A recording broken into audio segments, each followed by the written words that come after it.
ഇത് മാക്രി ഗോപാലൻ. നിങ്ങൾക്ക് ചാണകക്കുഴി ഉണ്ടാക്കാൻ, നിങ്ങൾക്ക് 7 ലക്ഷത്തിന്റെ കർട്ടൻ വെക്കാൻ, ചങ്കി കുത്തൻ തമാശ പറയില്ലേ ഗോപാൽജി, നിങ്ങൾക്ക് 50,000ത്തിന്റെ കണ്ണട വെക്കാൻ, ചാണകം കൈ കൊണ്ട് അടിമേടിക്കല്ലേ, നിങ്ങൾക്ക് മന്ത്രിമാരെയും കൂട്ടി ഉലകം ചുറ്റും വാലിബന്മാരായി നടക്കാൻ 1 രൂപ.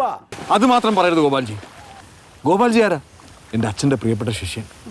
കേന്ദ്ര സർക്കാരിൽ നിന്ന് കിട്ടില്ല, തരില്ല, ഒരു കാരണവശാലും അതിന് മോഹിക്കുകയും വേണ്ട. എനിക്കിത് ആമുഖമായി പറയാനുണ്ട്. ഉറപ്പായിട്ടും ഞാനിവിടെ പശുവിന്റെ ഉച്ചിഷ്ടമേദ്യം വാരിക്കൊണ്ടിരിക്കുക. 3 നേരം വെട്ടി വിഴുങ്ങണ്ടേ? ചാണകക്കുഴി ഉണ്ടാക്കാൻ 1 രൂപ പോലും ചെലവാക്കരുത് എന്ന് ശ്രീ ഗോപാലകൃഷ്ണൻ എടുത്തു പറയുകയും ചെയ്യുന്നുണ്ട്.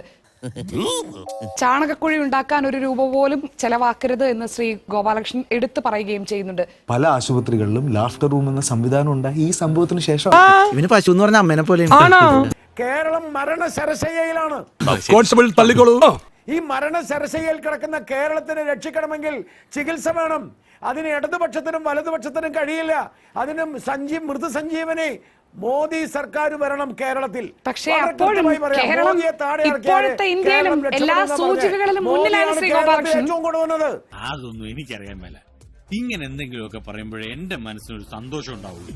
ഞാൻ എന്റെ സന്തോഷം നോക്കിയാ പോരെ. ശ്രീ ഗോപാലകൃഷ്ണൻ ഇതേ കേന്ദ്ര സർക്കാരിന്റെ കണക്കുകളിലും സൂചികകളിലുമൊക്കെ ഇതേ കേരളം മുന്നിലാണ്. ആ കേരളത്തെ കുറിച്ചാണ് താങ്കൾ പറയുന്നത് മോദി സർക്കാർ തന്നെ വന്നാലേ കേരളം രക്ഷപ്പെടൂ എന്ന്. അല്ല ഞാൻ പറയണേ, അതെ അതെ അതെ അതെ അല്ല ഗോപാൽജി, അതെ അതെ അതെ അതെ അല്ല ഗോപാൽജി. ചാണകക്കുഴി ഉണ്ടാക്കാൻ 1 രൂപ പോലും ചെലവാക്കരുത് എന്ന് ശ്രീ ഗോപാലകൃഷ്ണൻ എടുത്തു പറയുകയും ചെയ്യുന്നുണ്ട്.